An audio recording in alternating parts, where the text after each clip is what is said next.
So we're about to dive into a really controversial theory that's come out of a recent interview.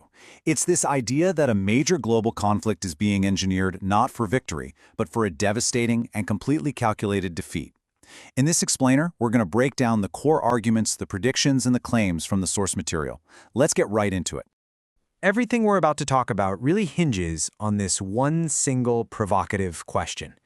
It asks you to imagine a world where the goal of a massive war isn't to win, but to lose on purpose, as part of a much bigger strategy. And boom, there it is. That's the core thesis, pulled directly from the source. The argument isn't that an American loss is a risk, but that it's the actual objective. So, the big question is, why? Why on earth would anyone design a war to be lost? All right, let's start with that central claim. According to the source, the real purpose of this war is to completely redraw the map of power in the Middle East by forcing the United States out for good. This slide really breaks that idea down. On the left, you've got the goal we all assume. The US and its allies win. Simple enough. But on the right, you see the alleged hidden goal, an American defeat so complete that it forces a total withdrawal. This would then, according to the theory, allow Israel to basically absorb all of the US military infrastructure left behind. We're talking bases, tech, satellites, and become the region's one undisputed superpower. So how in the world could this actually happen militarily? Well, the source argues that this drastic plan is only even being considered because all the other, less direct strategies have completely failed, leaving just one incredibly dangerous option on the table.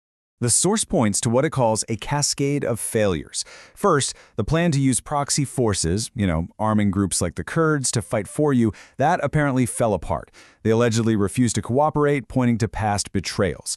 Then, step 2, the attempt at a color revolution to spark an uprising from within. That also fizzled out. And in the process, it supposedly wiped out crucial intelligence networks inside Iran.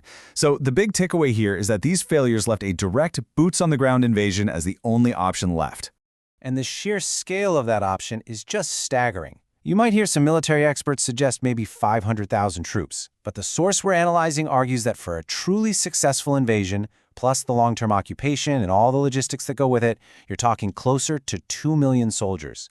That is a monumental, almost unimaginable undertaking. And this is exactly why the source calls it a suicidal mission. I mean, just look at the obstacles. You've got Iran's mountainous terrain, which is an absolute nightmare for a conventional army and perfect for guerrilla warfare. You have incredibly vulnerable supply lines, a painful lesson learned back in the 2003 Iraq War. You've got a war that would be deeply unpopular back home, and even a seemingly straightforward goal, like seizing oil islands, becomes a huge risk because they are well within range of Iranian artillery on the coast.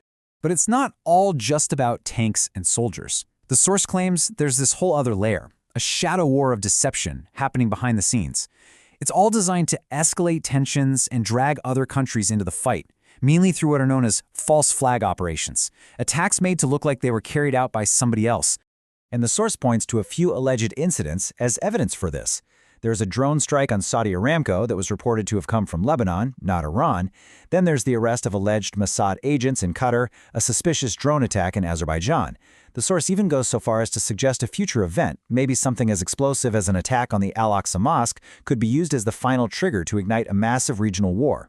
So what you're seeing here is a fundamental clash of strategies, at least as the source describes it. On one side, Iran is portrayed as playing this long, defensive game, being passive, measured, trying to hold the moral high ground. And on the other side, Israel's alleged strategy is the complete opposite, constant escalation. The goal is to create chaos, pull in its allies, and get what it wants through a giant regional fire. All right, let's pull back from the battlefield for a second and look at the big picture. Because the source predicts this conflict, it's not going to stay local. No way. It's going to send massive shockwaves across the globe, basically rearranging the entire global chessboard and hitting every major power. And here's a quick snapshot of what those predictions look like. For Russia, the source suggests it'll be backing Iran with intelligence and maybe even offering a kind of nuclear umbrella. For Europe, it could be a total disaster, a catastrophic energy crisis if gas supplies get cut, leading to new waves of refugees. For Japan, which is incredibly energy dependent, it could mean its supplies are threatened, forcing it to remilitarize. And then you have Pakistan, which is presented as this huge wild card that could be pressured to join the fight. The analysis gets particularly grim when it looks at the Gulf states. The source basically calls them a mirage. These shiny, modern economies that are actually built on a totally unsustainable foundation. Think about it. They rely almost completely on desalination for water, imports for food, and foreign workers for, well, pretty much everything. The claim is that in a major war, that whole system doesn't just bend, it completely collapses. This brings us to the final piece of the puzzle, and it's definitely the most abstract part of this whole analysis. The source tries to answer the big why. Why all of this? And it argues the motivations aren't just about geopolitics, they're theological. To really get what the source is arguing here, we need to understand one key term: eschatology. It's the part of theology that deals with the end times, or the ultimate destiny of humanity. And the source claims that this whole conflict is being driven by a very specific eschatological worldview. So what is the endgame, according to this theory? Well, the source claims the ultimate goal is something called the Greater Israel Project, and the method is to use chaos to literally accelerate a messianic age. It's supposedly rooted in a core belief that the world has to be broken first before it can be repaired, an ideology that the source specifically links to movements like Chabad Lubavitch. And this quote from the source really just sums it all up. It argues that chaos isn't just a byproduct of war, it's the intended mechanism to force a theological conclusion, to bring about a prophesied end time by quite literally tearing the world apart first. So, in the end, this whole deep dive leaves us with a pretty profound question that goes way beyond just this one conflict. It really challenges us to ask ourselves, does history just happen? Is it just a series of random or inevitable events?